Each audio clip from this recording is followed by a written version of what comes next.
Today's podcast is brought to you by Precious Metals Advisor Tom Cloud. With nearly 40 years' experience in the precious metals industry, Tom Cloud offers sound advice and the best rates on precious metals. Learn more at ftmdaily.com/gold.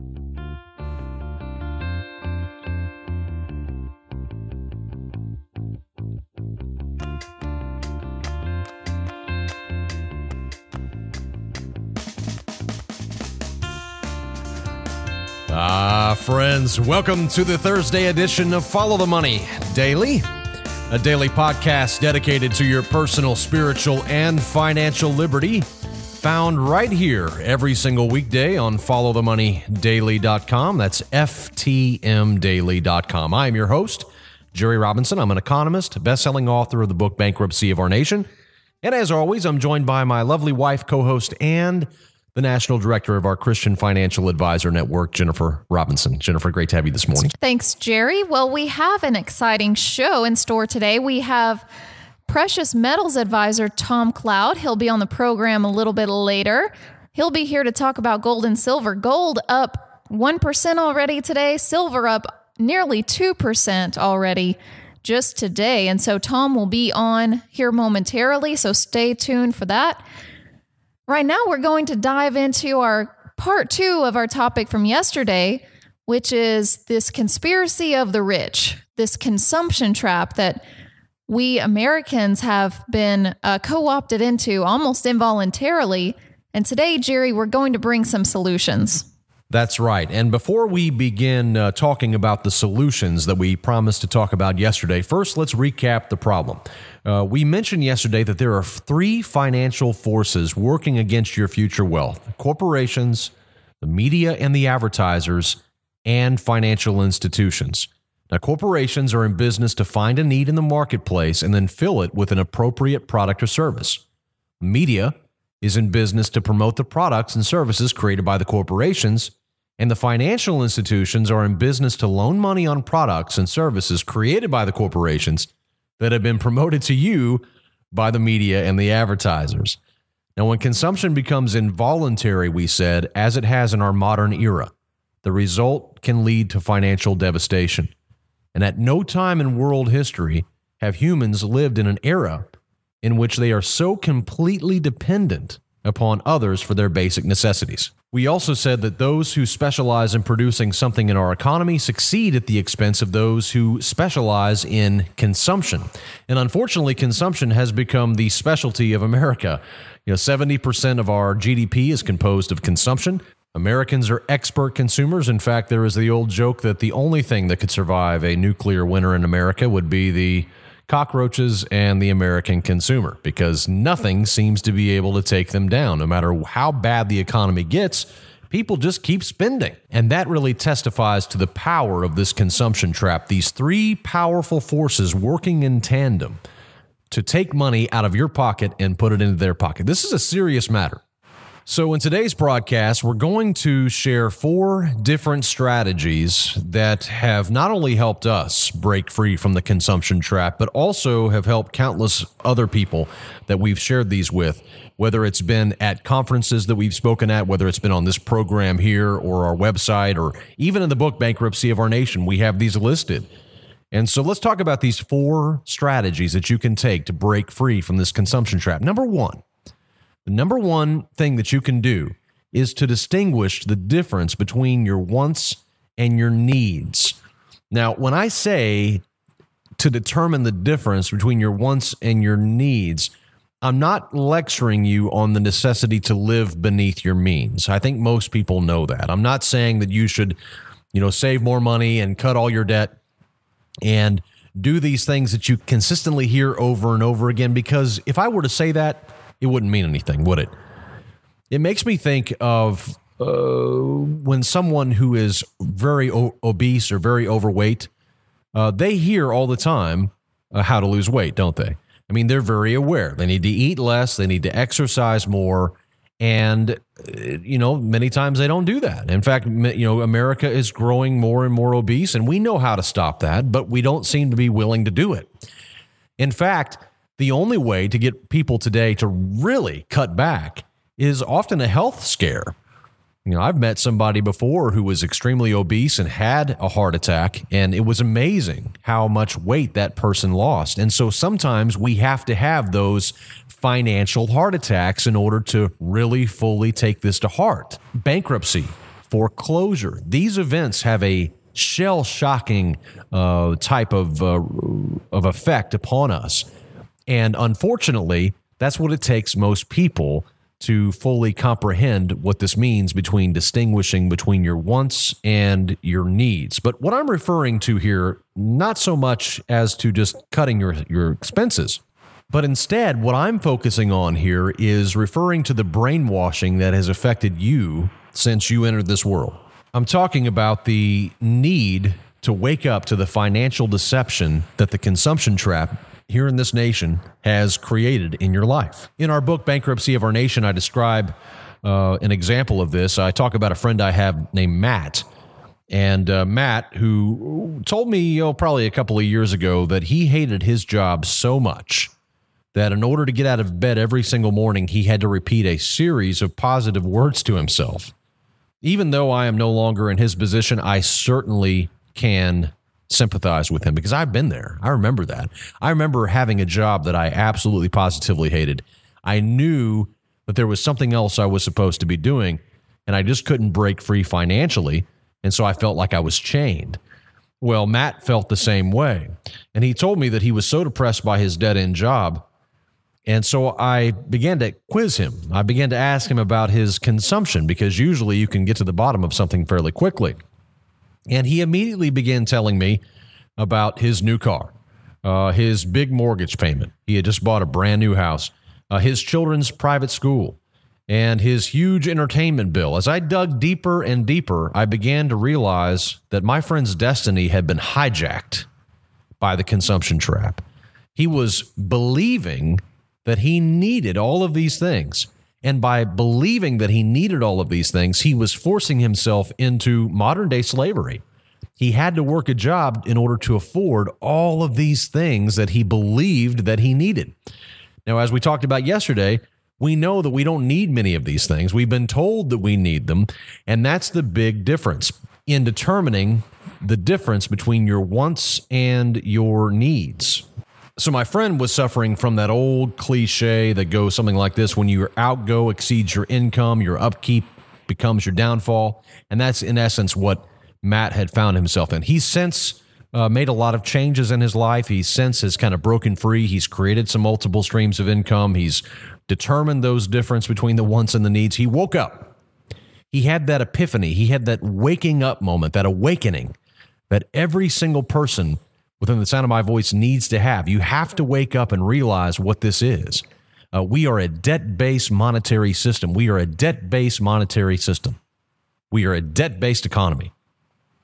And because of that, you're going to be convinced constantly to continue to pile up more and more debt. And so if you're stuck on life's treadmill, the quickest way to get off is to reevaluate your wants and your needs and really think about the brainwashing that this society has put upon you financially. It really is a brainwashing, Jerry, because when you think about us as human beings, there are really only about 4 things that we truly need to survive: a roof over our heads, food and water, clothing, appropriate for your climate, and basic hygiene and health. And it's okay to buy things that are not in those categories, but it's all about this mindset and breaking free from, like you said, the brainwashing, and just knowing when you do purchase other things that it is a want. And it really helps change your behavior when you change that mindset. Yeah, that's a good point. And for those of you who are out there thinking to yourself, well, I don't really suffer from this. I have, enough money at the end of every month. I'm in a good place financially. That's great. That's great. And this particular strategy may not be applicable to you at this moment in time, but there are people listening to me who are working a job and they don't like it. There are people who are listening to me who are heavily burdened with debt and with way too many expenses every single month.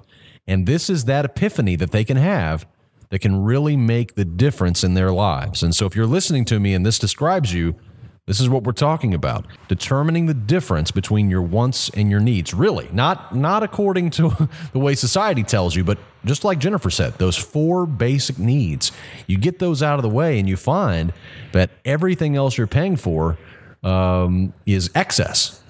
Okay, Jerry. So number 1 is to determine the difference between your needs and your wants. Number 2 in these strategies to break free from the consumption trap is drop the entitlement mentality and adopt an enterprise mindset. What exactly does that mean? Well, this is what we kind of talked about the other day when we talked about how tap water, coming into people's homes was suddenly becoming a right, or it was like something like a human right. We should have this.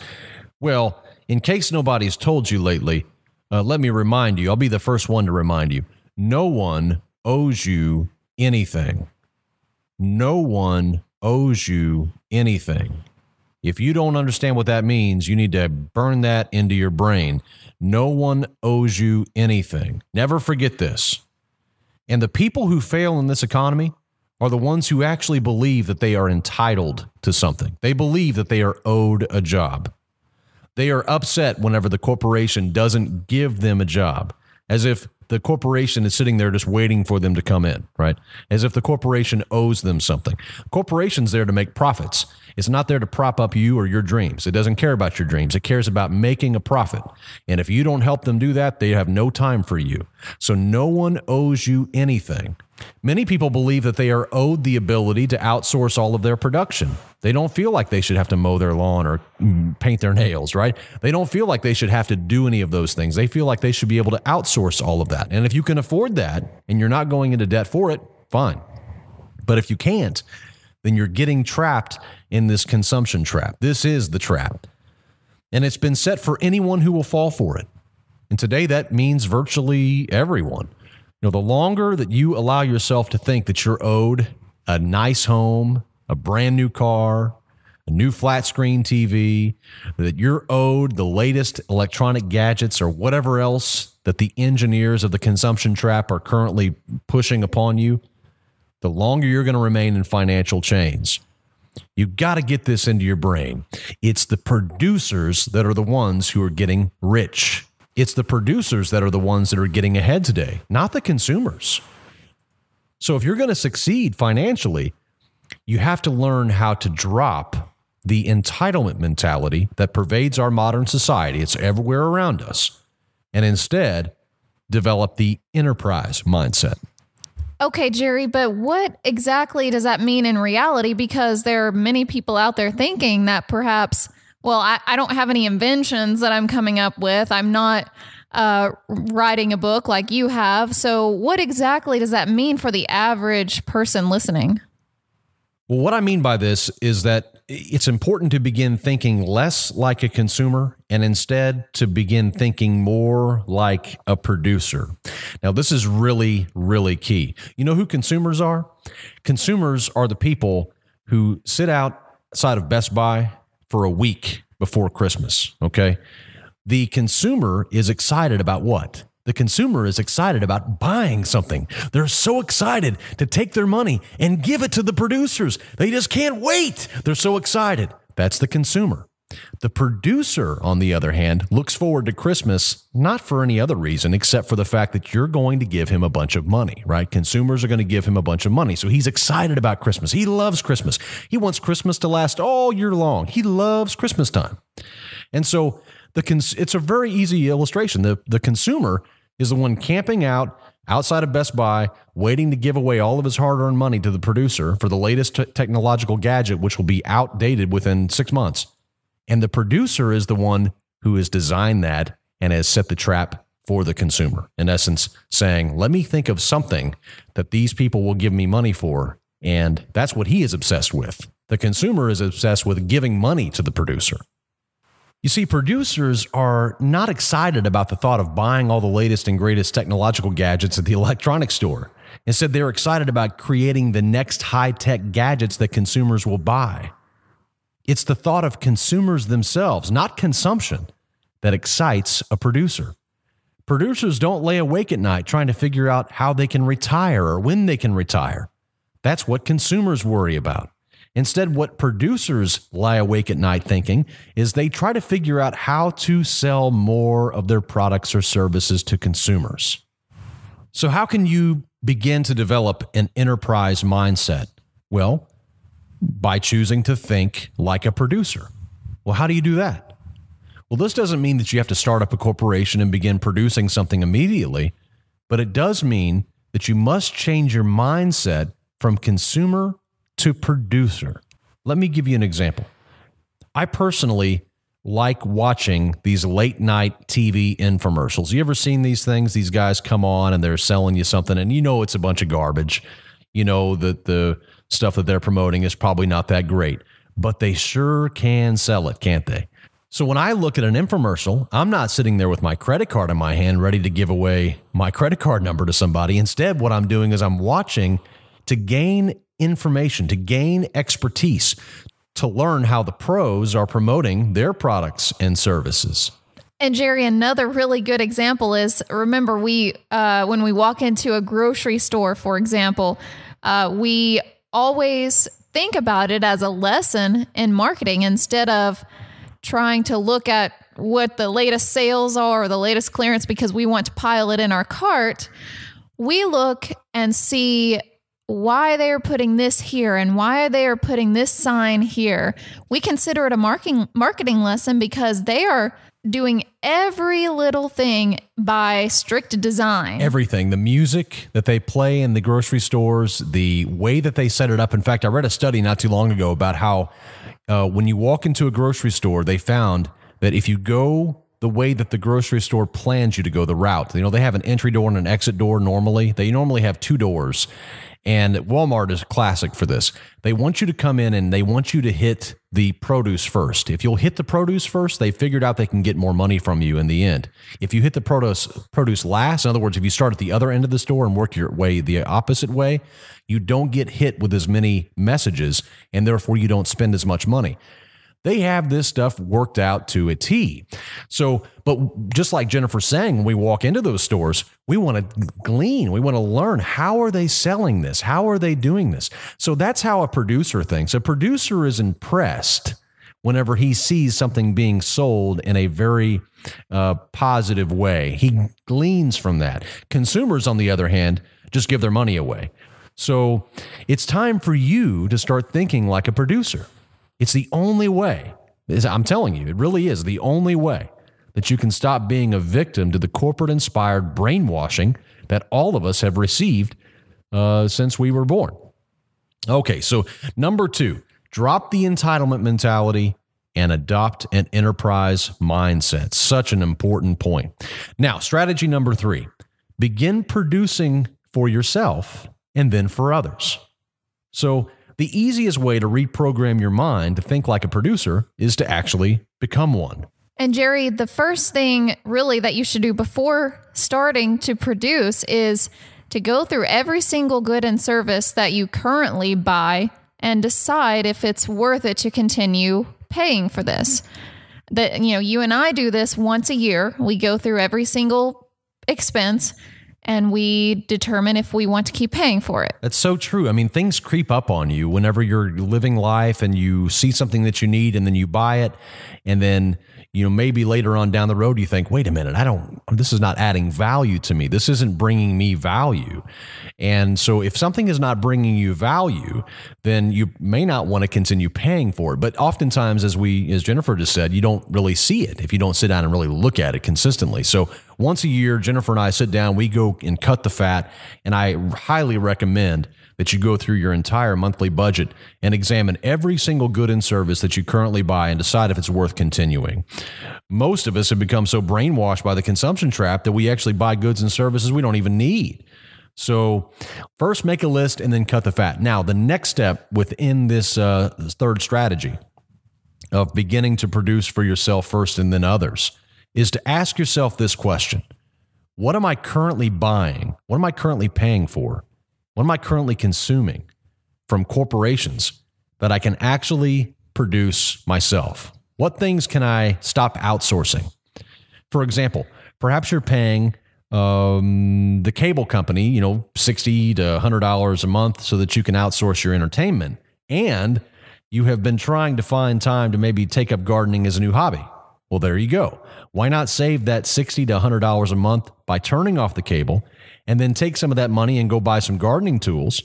Not only will you be saving money every single month, but you'll also be decreasing your dependence upon corporations for your family's food supply. So after you've carefully examined and solved your own consumption and production outsourcing issues, then it's time to ask yourself this very important question. What can I produce that others would be willing to consume?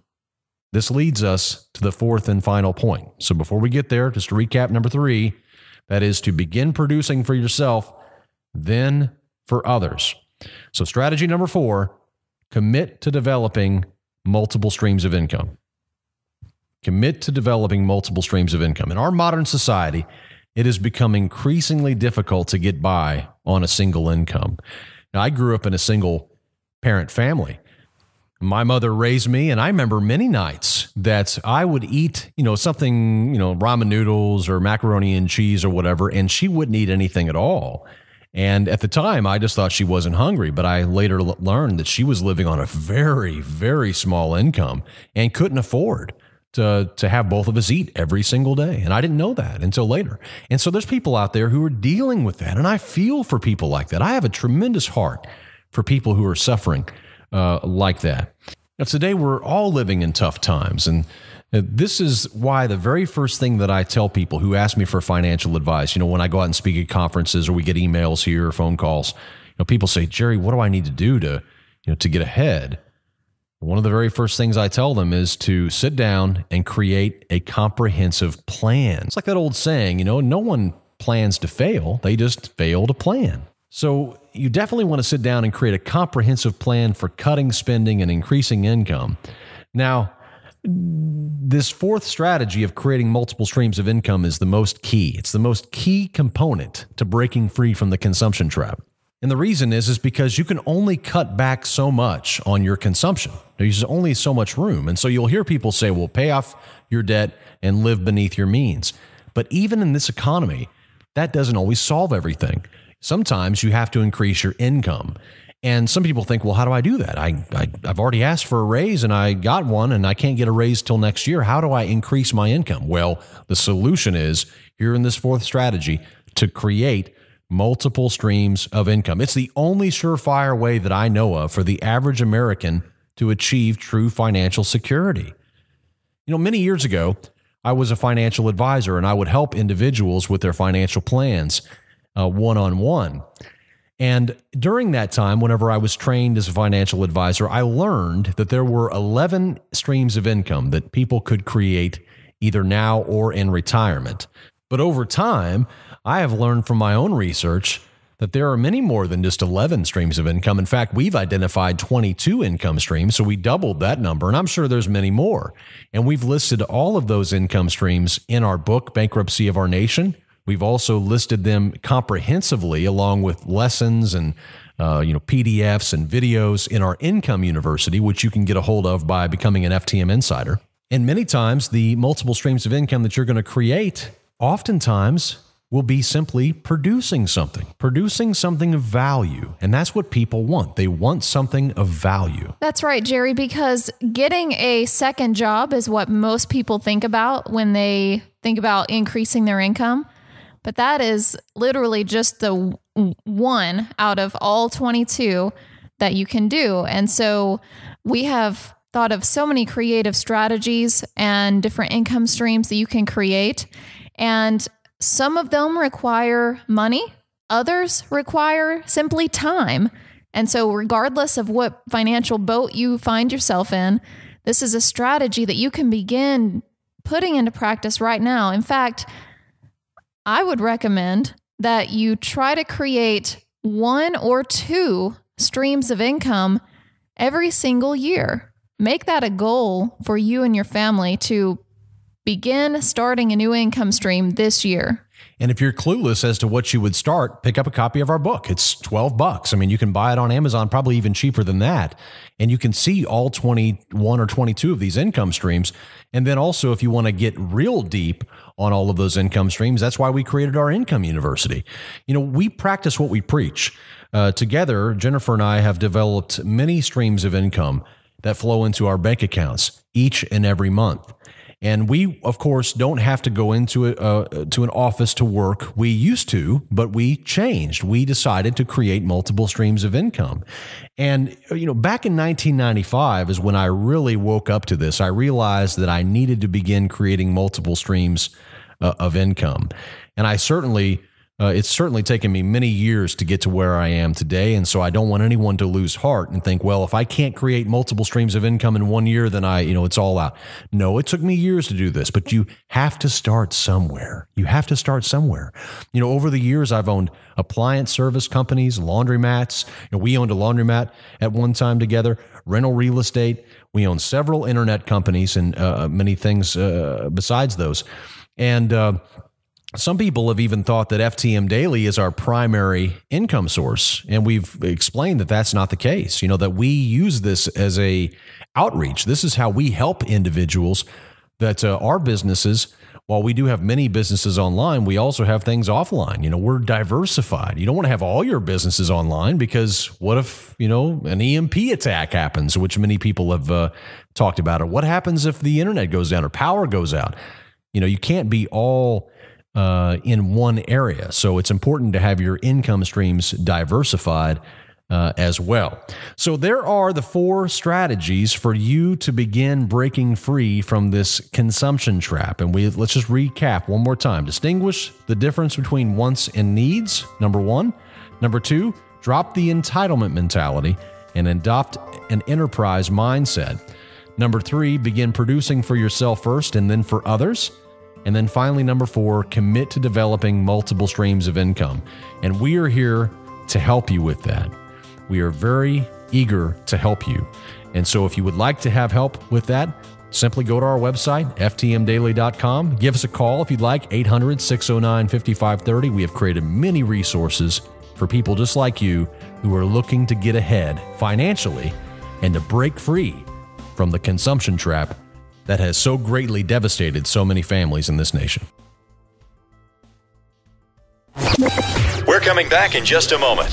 And remember, to find a Christian financial advisor in your area, visit www.cfanetwork.org. Hey friends, this is Jerry Robinson from Follow the Money Weekly. Recently, we have been receiving many emails from our listeners commenting on the great help they're getting from our precious metals expert, Tom Cloud. Gold and silver are excellent hedges against the growing threat of coming U.S. inflation. Who's your gold guy? Make it Tom Cloud. With over 30 years experience with precious metals, Tom will answer all of your questions. Don't buy your gold and silver through some call center and pay inflated prices. Call my good friend Tom Cloud and speak directly with him and get all of your questions answered. For a limited time, Tom is offering free shipping and insurance on every gold and silver purchase made by our listeners. Call 800-247-2812. And when you do, tell him that Jerry Robinson from Follow the Money Weekly sent you, and he'll throw in that free shipping and insurance on your entire order. Call your gold guy, Tom Cloud, right now for the very best deals on gold and silver coins. 800-247-2812. That is 800-247-2812.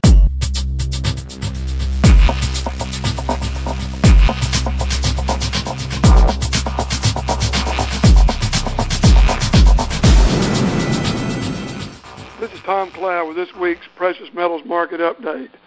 It's hard to believe all the activity in July. This is quite unusual for the gold market. Looking at the last 14 years of this bull market, it started back in 2000. But this week, several things are very important. We're watching very closely the Indian budget situation, and we now see the country of India getting into deficits for the first time. And what will they do with the currency? We also see they're now considering dropping taxes, kind of like the Reagan years here, rather than raising taxes to try to generate more business and more taxpayers in their economy.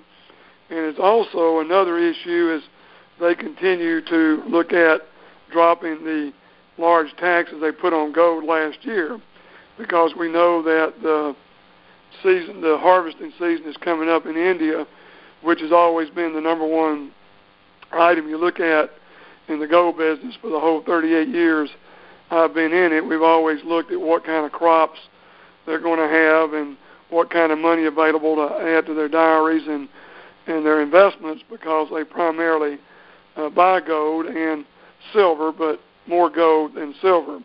So if this tax drops and they create more money on the budget and they drop personal taxes, this could be a real boom to gold demand right at a time when so many issues are out there. I want to address briefly, because I've had 13 calls from listeners, I make a mark about the 7/20 date that's hot all over the world, that there's going to be a world devaluation or currency or a banking holiday internationally. No one knows exactly what, but I can tell you I've checked with my best sources, and once again, they may not know. I know they would tell me if they did, but I cannot verify anything. Now, certainly the week of July the 20th, with all the publicities of the Lindsey Williams and Steve Quells and all these people that are going online saying they know for sure there's going to be a major banking problem that week, I just cannot verify it. So I'd like to just say it out loud. And once again, that doesn't mean something won't happen. It just means I can't find out anything about it. It's been another incredible week with Israel hitting the Hamas targets, and it's definitely been a very good thing for gold. And we've got to look at the situation now. We've now been printing money for 6 years at over a 20% rate since the collapse of 2008, and we're just now starting to see very big warnings from timers that the bond market is topping out and could have a sharp sell-off by the end of the year and even in the next quarter.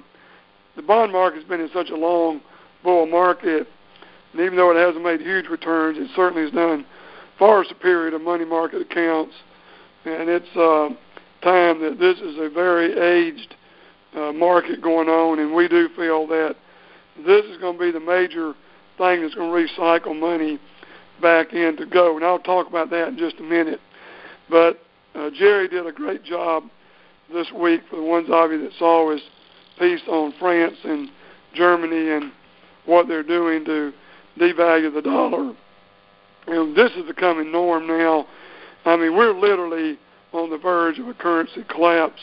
Now, a verge can be 3 or 4 months. It doesn't mean tomorrow, but if people can't look at it and see what's going on, I just saw where one annuity company had their biggest redemptions ever in the past month. So you're seeing people that are just getting out of fixed income products that are denominated in dollars and moving to either currency funds, precious metals, real estate, I mean, different art, diamonds, all kinds of different things. But they're starting to see these fixed income products have just about run their course. And the France and Germany certainly are already fed up with the U.S. based on what they've done with their gold and not delivered it back to Germany. So if they sell their U.S. treasuries off, that could be the start of a big drop in the bond market.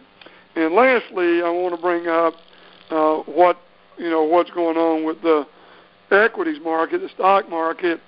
And I got one newsletter this morning, or one from a timing service.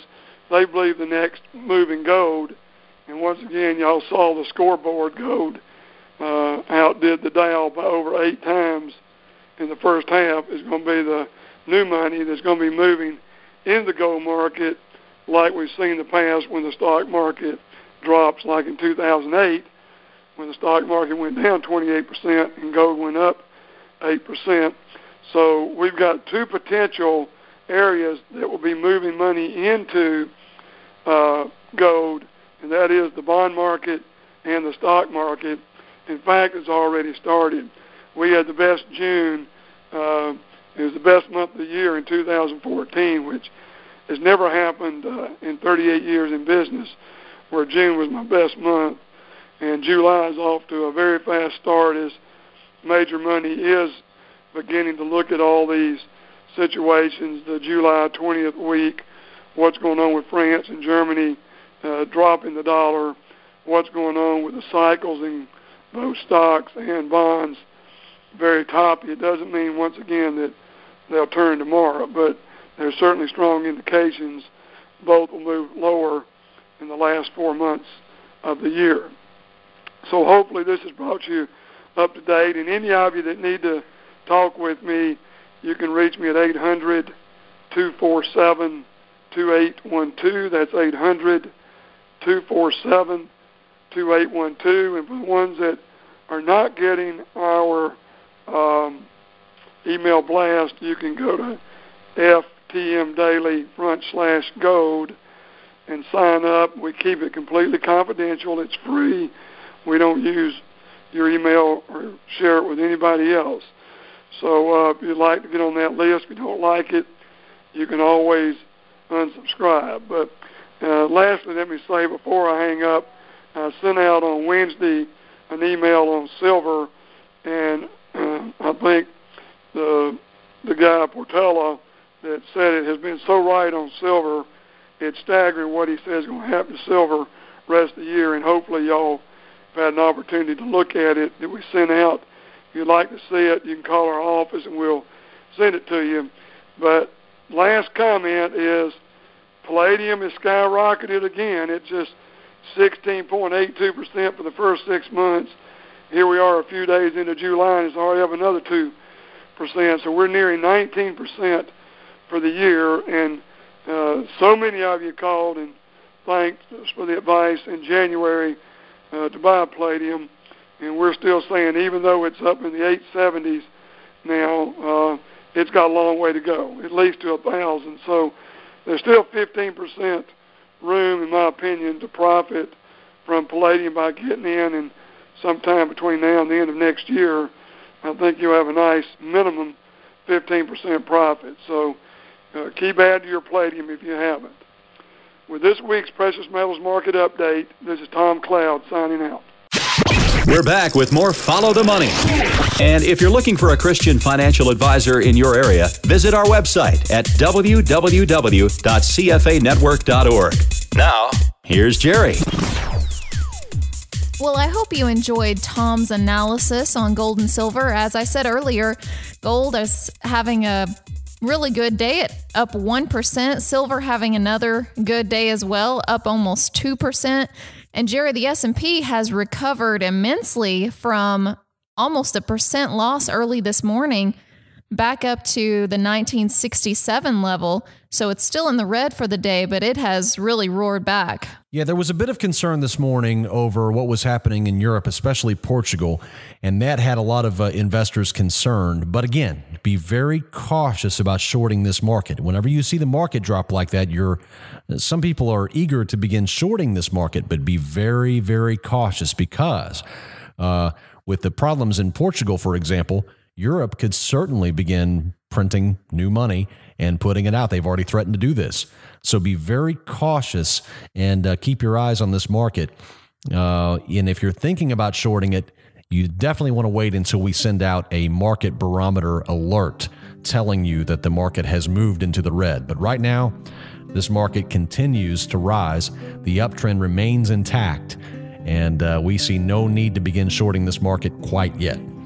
All right, friends, well, that brings us to the end of our program. Thank you so much, again, for bringing us into your life each and every day, taking us along with you wherever you may be, in your car, exercising, or sitting at your computer at work. We're so grateful to be a part of your life. And as always, I leave you with this final word, this time by the German philosopher Arthur Schopenhauer, when he said, "All truth passes through 3 stages. First, it is ridiculed. Second, it is violently opposed. Third, it is accepted as being self-evident." Remember, friends, when you want the truth about the global economy, just follow the money. We'll see you right back here tomorrow. Until then, God bless. All of the information contained on Follow the Money is strictly for informational and educational purposes. The views and opinions of our guests and sponsors, including Tom Cloud and Jay Peroni, are their own and do not necessarily represent the views of FTMDaily.com or Robinson Media Group, LLC. Jerry and Jennifer Robinson do hold their insurance licenses and may offer consulting on life insurance and fixed retirement income products. Jennifer Robinson is an investment advisor representative with Faith-Based Investor, LLC. Remember, never do your financial planning through podcast or radio. It's your money. Be wise. Do your due diligence and always consult a trusted financial